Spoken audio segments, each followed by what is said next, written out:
E vocês estão com um clima mogiano hoje, né? Tá meio friozinho aqui em São José, raro isso. Prepara lá um cobertor que à noite vai ser daquela, né?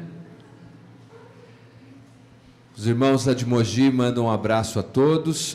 Deus abençoe as nossas crianças, que tenham um ótimo tempo de aprendizado em nome de Jesus.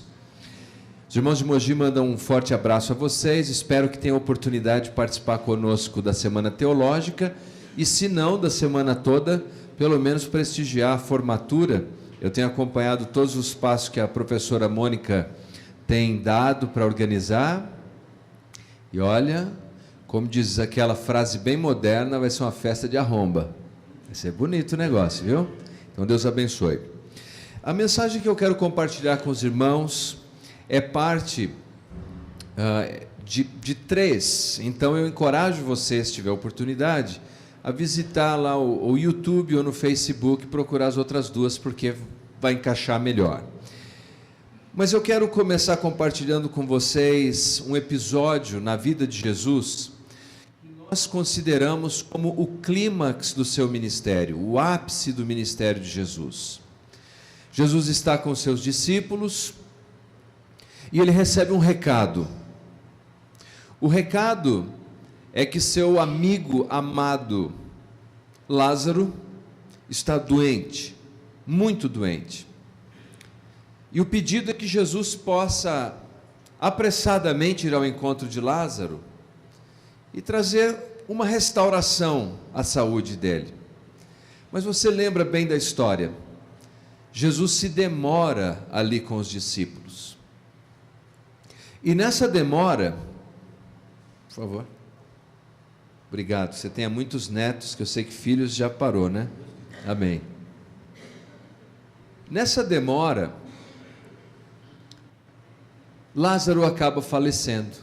E quando finalmente Jesus chega naquele lugar, ao encontro de Jesus vêm as irmãs de Lázaro e os judeus que ali estavam e as mulheres que choravam. Você pode imaginar a cena. E a primeira coisa que Jesus ouve é: Senhor, se o Senhor estivesse aqui antes, esse amigo querido não teria morrido. Eles queriam uma restauração, mas Jesus tinha em mente uma ressurreição.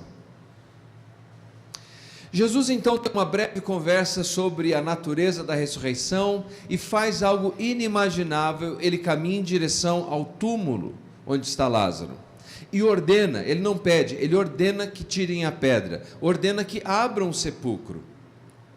Imediatamente, as pessoas que ali estavam passam a protestar e dizer: Senhor, esse já é um corpo em decomposição, já cheira mal.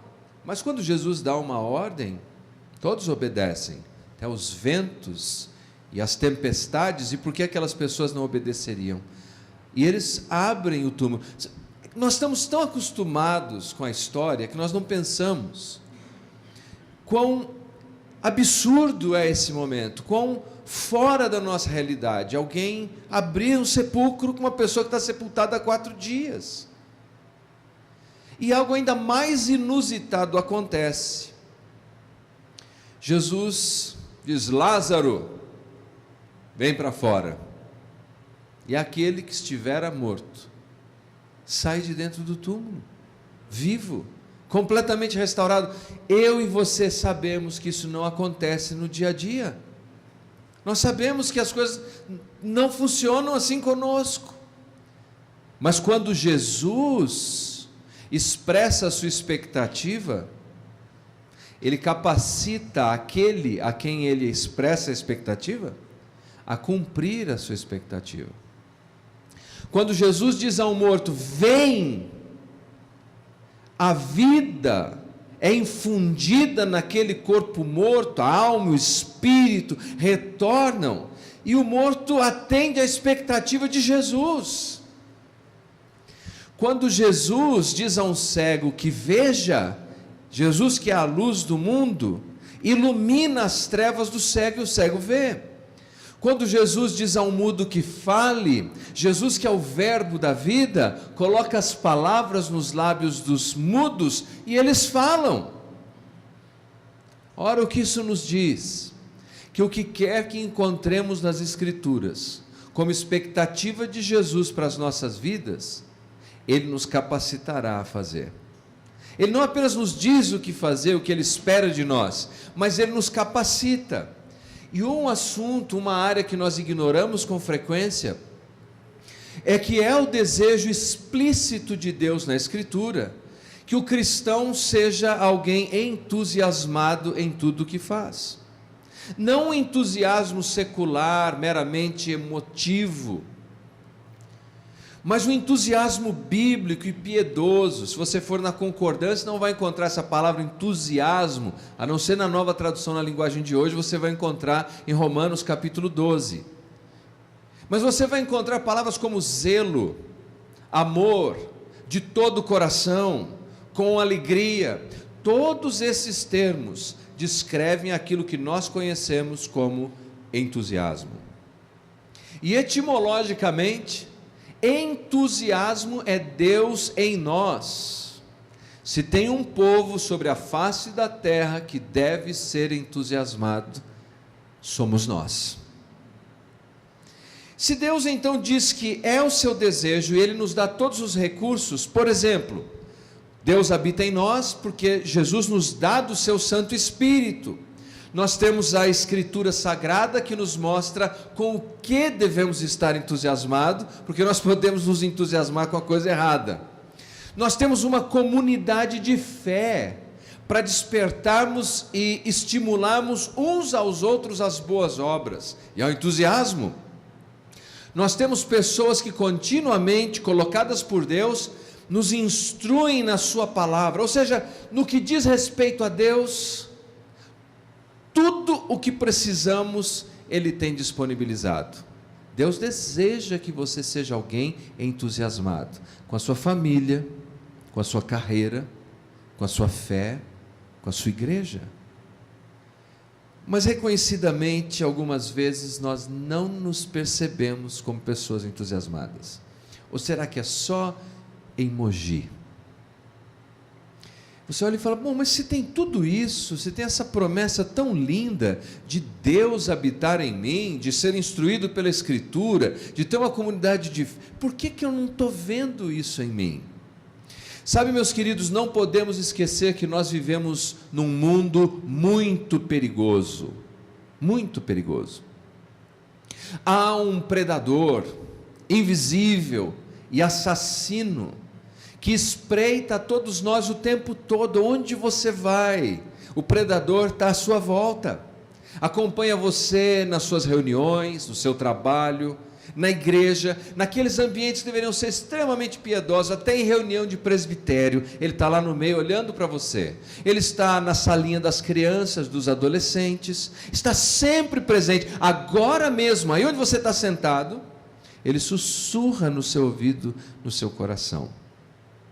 E o que é que esse predador usa?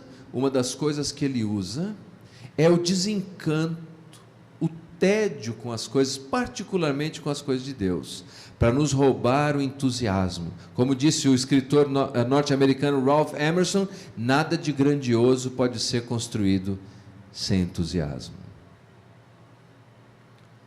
E quando nós nos damos conta, nós acabamos abraçando esse emissário de Satanás, que tudo banaliza, até o que é sagrado, até a nossa fé, e ficamos num tédio, numa ação mecanizada e desinteressada por tudo. Qual é a resposta bíblica para isso? Com todos esses recursos que Deus nos dá, por que isso acontece? Existem vários textos que nós poderíamos usar nessa manhã, mas eu creio que 2 no Novo Testamento em particular e 1 por analogia no Antigo pode nos ajudar a entender isso. Abra sua Bíblia, por favor, na primeira carta de Paulo aos Tessalonicenses. Carta de Paulo aos Tessalonicenses, capítulo 5, versículo 19.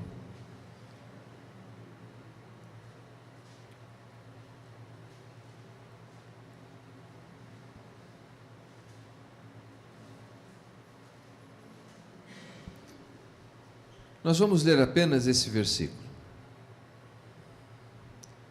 Se você encontrou, por favor, diga amém. Não apagueis o espírito. Não extingais o espírito. A igreja de Tessalônica era uma boa igreja, uma igreja frutífera, era uma igreja dedicada a várias frentes. Nessa última parte, o apóstolo Paulo passa a orientá-los com o que eu chamaria de bullet points, vários pontos específicos de exortação e encorajamento. E nós nos deparamos com esse versículo: não apagueis o espírito, ou não extingais o espírito. No texto grego, isso aqui é um presente imperativo ativo. O que quer dizer isso? Faça disso um hábito na sua vida, não apagar o espírito. Transforme num hábito não apagar o espírito. Porque eu corro o risco de não apagar hoje e apagar amanhã. Não apagar a semana, mas apagar a semana que vem. Não apagar esse mês, mas apagar no outro. Então transforme num hábito não apagar o espírito. Apagar, extinguir o espírito é uma figura de linguagem. Paulo está comparando a ação do espírito a chamas. Isso imediatamente nos leva à figura do Antigo Testamento, quando o sacerdote levita, todas as manhãs, tinha a responsabilidade de colocar literalmente lenha na fogueira e manter o fogo no altar de Deus aceso continuamente. Vamos dar uma visitada ali em Levítico capítulo 6, versículos 12 e 13, de onde eu creio que Paulo fez uso dessa imagem. Levítico capítulo 6, 12 e 13.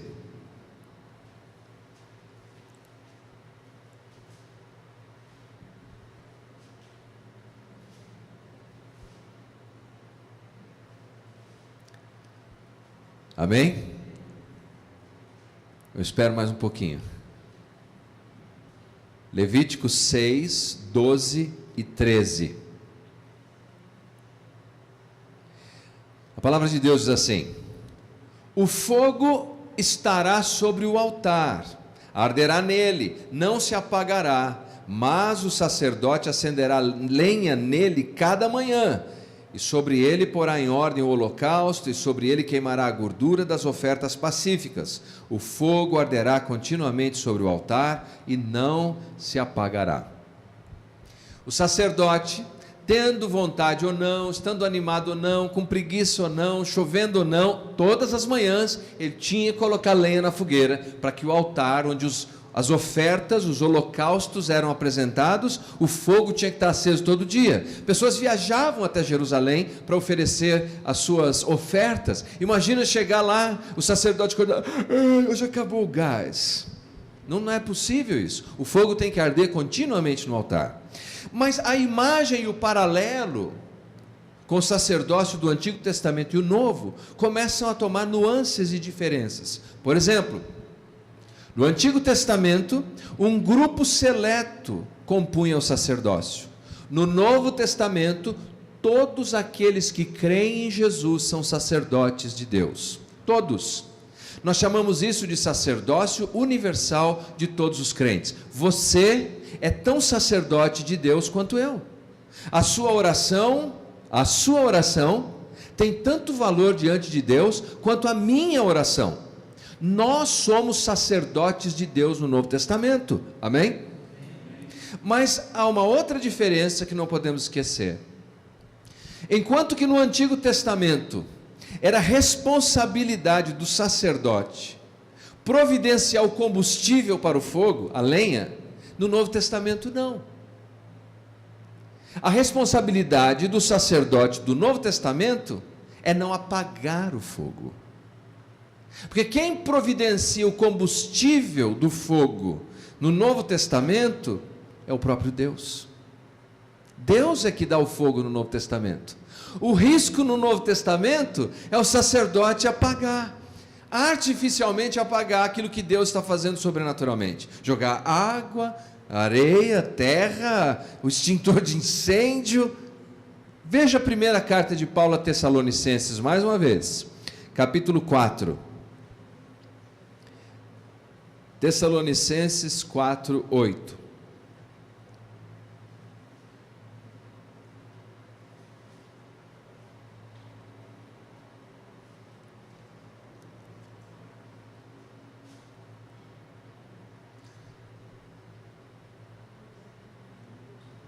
pequenininha, né, para encontrar. Amém? Encontraram?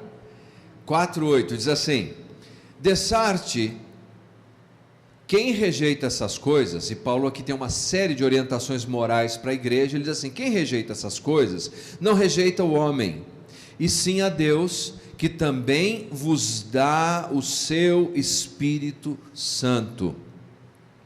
Há uma tradução que diz que também vos deu o seu Espírito Santo, mas mais uma vez o texto grego é um presente, é um particípio presente ativo. Deus deu o seu Espírito, está comigo aí, diga amém. Amém? Deus deu o seu Espírito, Deus dá o seu Espírito, Deus dará o seu Espírito. Todos os dias, Deus está comunicando mais e mais da sua graça nas nossas vidas. Como o evangelista disse, é graça sobre graça, é Espírito e mais Espírito, é o que Jesus chamou de vida em abundância, é a presença generosa do Espírito de Deus, e portanto o combustível que você precisa para viver uma vida piedosa, está disponível todos os dias, no altar do seu coração. Esse fogo não se apaga sozinho. Quem apaga o fogo? Nós corremos o risco de apagar o fogo. E esse conceito de entusiasmo não é algo que interessa apenas cristãos, interessa a todos, interessa conselheiros, interessa terapeutas, interessa pessoas no mundo corporativo. Por exemplo, um escritor chamado David DeSalvo, articulista da Forbes, ele escreveu 8 razões, eu não vou falar todas para você, não quero te entediar com isso, porque as pessoas perdem o interesse na sua carreira, por exemplo, na vida, nas coisas que fazem. A primeira se chama síndrome da derrapagem. Síndrome da derrapagem é quando a pessoa começa a olhar para a sua vida como se fosse um acidente. Olha, eu não queria estar nesse relacionamento, mas em alguma maneira eu derrapei e estou casado com essa pessoa aqui. Foi uma derrapagem. Quem é que vai se sentir motivado quando interpreta a vida como uma derrapagem? Eu não queria congregar nessa igreja, mas um dia eu estava dirigindo aqui, derrapei e aqui fiquei. Quem se motiva pensando assim? Eu não estou motivado com minha carreira, porque é uma derrapagem, a minha vida é um acidente. Para nós que cremos em Jesus, a nossa vida não é um acidente. Nós temos um Pai Celestial que cuida de nós, que tem um propósito para as nossas vidas, que nos guia, e mesmo quando enfrentamos problemas, mesmo quando enfrentamos dificuldades, sabemos que todas as coisas juntamente cooperarão para o nosso bem, e aquele que começou a boa obra nas nossas vidas, Ele cumprirá.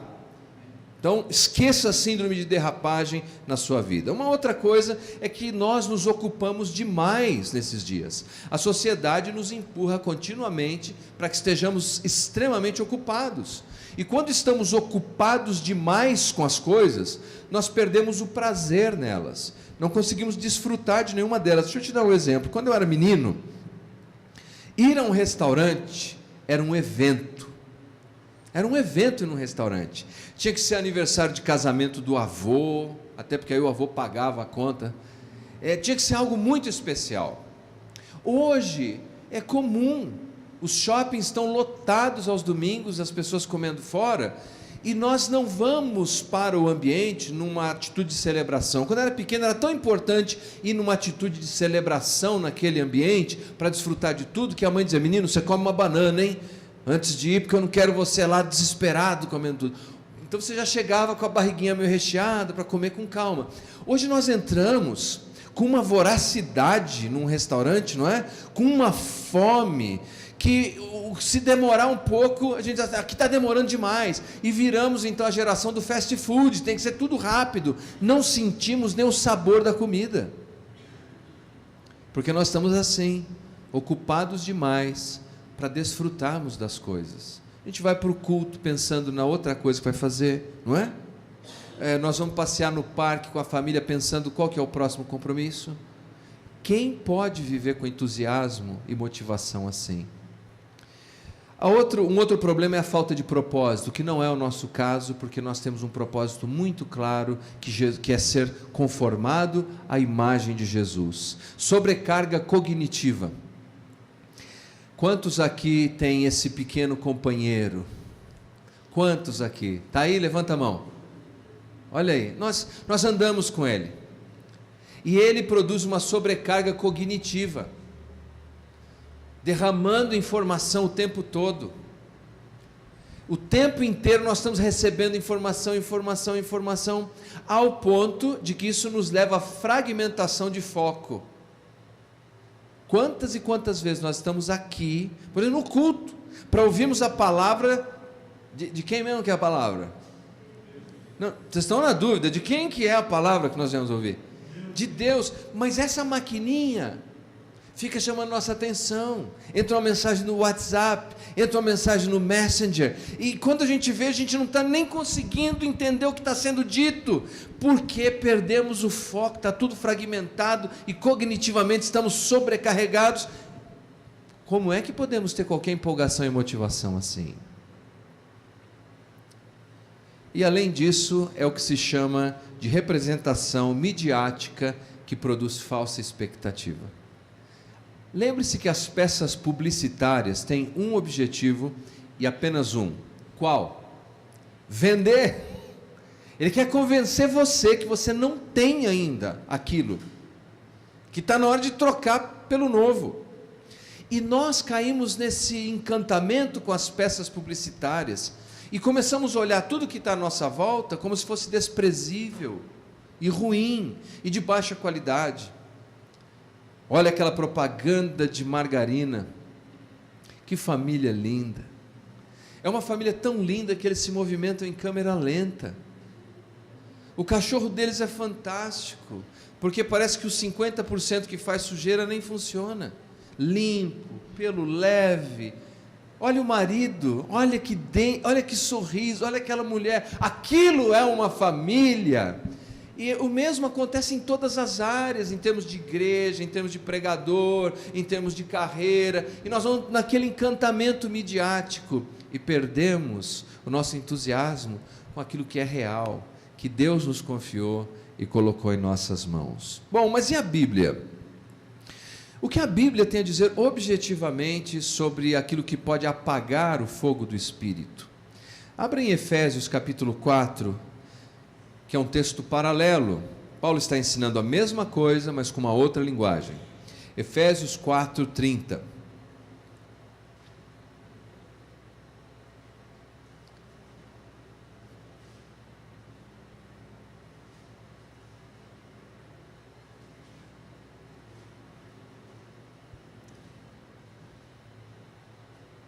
Novo Testamento. Se você encontrou, diga amém. A palavra de Deus diz assim: e não entristeçais o Espírito de Deus, no qual foste selado para o dia da redenção. 3 informações importantes nessa passagem. Não entristeçais o Espírito Santo de Deus. O Espírito Santo é uma pessoa.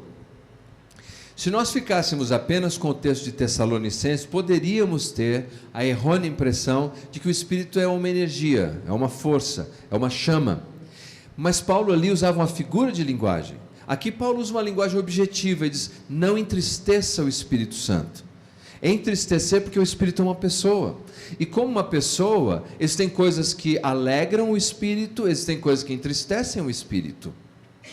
Segunda informação importante nesse texto é que eu e você fomos selados com o Espírito. O selo do Espírito é a garantia de que nós chegaremos lá. É a garantia que os propósitos de Deus na nossa vida, eles vão se cumprir. Você está selado pelo Espírito. Houve um momento na minha vida que eu mandei uma carta para um missionário no Peru. Ficou tão baratinha aquela carta. Eu falei: olha, o correio está barato demais. Depois de uns dias recebi um comunicado: sua carta foi devolvida por insuficiência de selo. Se falta selo, não chega lá. Qual é a alegria e a esperança que nós temos? Que não importa o que nós estamos passando, nós temos a garantia de chegar lá. Você tem o selo do Espírito Santo. está selado com o Espírito de Deus. Você vai chegar lá. Como eu tenho tanta certeza? Terceira informação importante: selado para o dia da redenção. É uma informação escatológica. O que quer que venha lá no futuro, nós estamos garantidos. Você está garantido pelo selo do Espírito. Mas não entristeça o Espírito.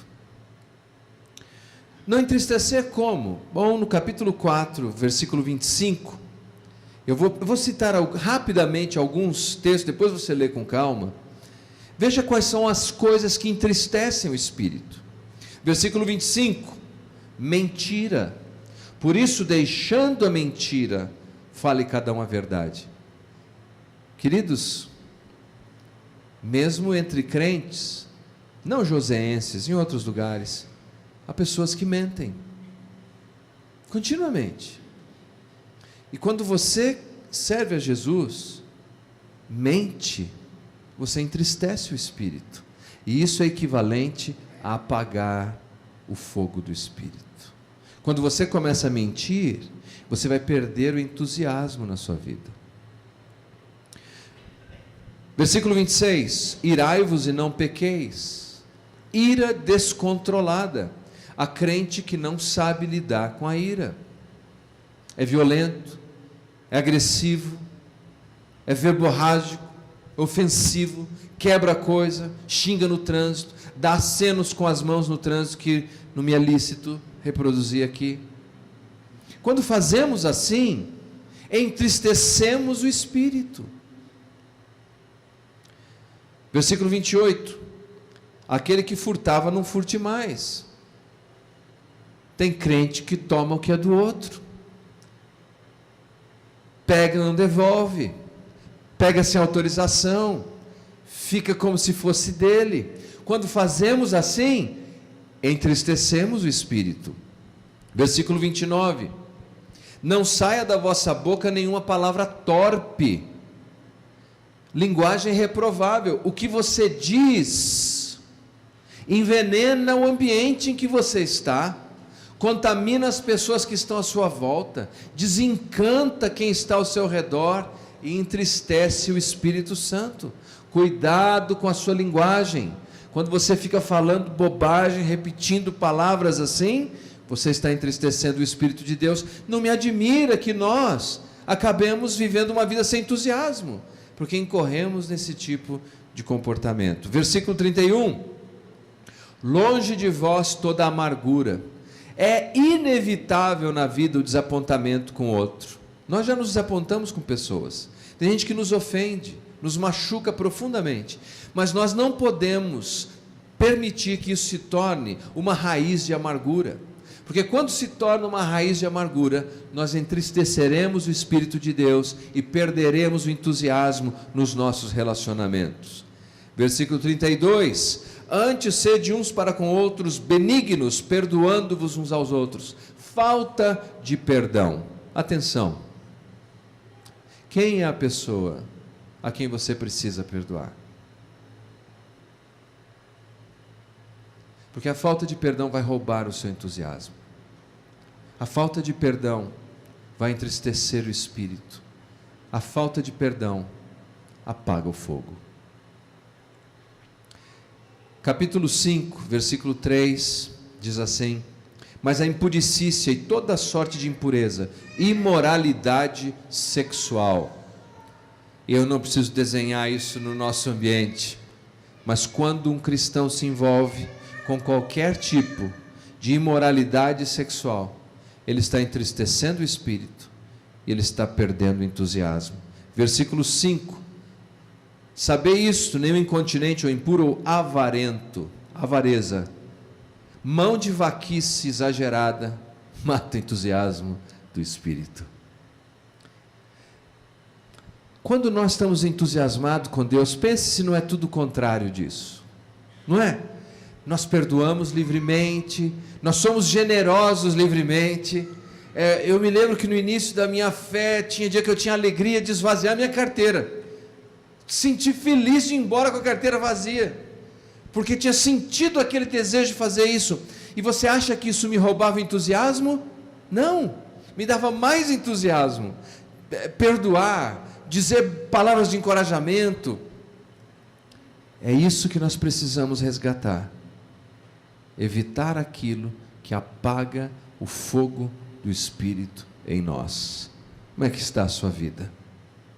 Ray Stedman, um pastor já falecido, que era conhecido por ser muito prático nas suas aplicações, ele colocou os 2 versículos de Tessalonicenses, o 19 e o 20, assim: não ignore a disposição do Espírito e não despreze a sabedoria da Escritura. A ideia é muito simples. O contexto ali de Tessalonicenses, o versículo imediato diz: não desprezeis as profecias. O primeiro que nós lemos, que é o 19, diz assim: não apagueis o fogo do Espírito, não apague o Espírito. E o próximo diz: não despreze a profecia. O que é um profeta? O profeta é um porta-voz, é aquele que carrega uma mensagem que não é sua. No texto bíblico, é aquele que fala em nome de Deus a mensagem de Deus. E a profecia, esse conteúdo que vem de Deus, tem um objetivo tríplice: exortar, edificar e consolar. Foi o que disse Paulo à igreja de Corinto. Mas no frigir dos ovos, lá simplificando isso, o Espírito de Deus, por meio dessa mensagem, que pode ser formal, agora, nós estamos num momento de proclamação formal da sabedoria divina e da Escritura, ou informal, quando você está num grupo pequeno, quando você está conversando com seu irmão, quando você compartilha uma situação, lá no fim de tudo, o Espírito de Deus, você está comigo aí, diga amém, vai te dizer uma de 2 coisas: faça isso, ou não faça isso. No final do dia é essa a mensagem: faça isso, ou não faça isso. Coisas que você precisa começar a fazer e coisas que você precisa parar de fazer. Coisas que eu preciso começar a fazer e coisas que eu preciso parar de fazer. Todos os dias, todas as vezes que ouvimos uma mensagem, é isso que o Espírito está nos dizendo. Todas as vezes que conversamos com um cristão de verdade, que compartilha conosco da sabedoria divina, é a mensagem de Deus dizendo: faça isso ou não faça isso. A resposta que eu dou aumenta o fogo em mim ou apaga o fogo em mim? Um dia eu fui acusado lá na nossa cidade em Mogi, assim, disseram: não vai na igreja do pastor Leandro, ele não acredita no fogo. Eu não acredito no fogo. Eu acredito tanto no fogo que eu acredito que não apaga no fim do culto de domingo, que continua na segunda, na terça, na quarta, na quinta, na sexta, no sábado e no domingo. Mas o fogo que eu acredito é aquele que muda a nossa vida de verdade. Se você tem sentido que a sua vida está desmotivada, sem entusiasmo, no seu relacionamento, na sua carreira, na sua fé, você precisa avaliar a sua vida à luz do espelho da palavra de Deus. É o que eu faço com a minha, eu só posso avaliar a minha. Avalie a sua. Veja, você está apagando o fogo do Espírito? Porque no que depende de Deus, todos os recursos estão disponíveis. Me permitam uma última ilustração. Imagine que um homem está perdido numa mina. É escura, tem abismos, e a única coisa que ele tem para sair de lá é uma lamparina. Ele sabe que naquela mina tem alguns corredores de vento, tem abismos, mas tem mensagens que ele precisa ler, tem goteiras, e ele precisa proteger essa lamparina. Proteger essa lamparina de tal maneira, porque a vida dele depende dessa lamparina. Ele vai proteger isso com toda a sua energia, toda a sua vontade e todo o seu cuidado. Porque apagar essa lamparina é não sobreviver àquela mina. Eu e você somos esse homem. Eu e você somos essa pessoa. Numa jornada, numa mina cheia de perigos. E Deus nos dá essa chama todos os dias. E nós temos que cuidar para que essa chama não se apague. A boa notícia é que Deus dá do seu Espírito. E se você errou um dia aí, hoje pode acender de novo. Porque Deus dá, Deus deu, Deus dá e continuará a dar o combustível que precisamos na presença santa do seu Espírito.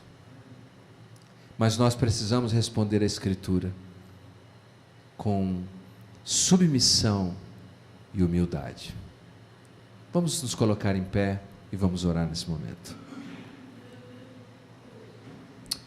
Pai querido, obrigado por essa manhã, obrigado por cada irmão e irmã que aqui se encontram, obrigado pelo testemunho da Escritura que nos exorta a zelarmos pela presença do Espírito em nossas vidas, Pai.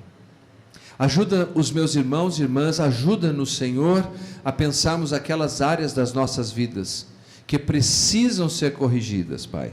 Ajuda-nos, Senhor, a pensarmos aquilo que devemos fazer, ajuda-nos a pensar aquilo que devemos parar de fazer. Pai, que o fogo do Espírito continue ardendo em nossas vidas, que o entusiasmo da sua presença seja verdadeiro em nós, Pai, que possamos caminhar não de modo mecânico e artificial, mas caminharmos pelo poder da tua santa presença.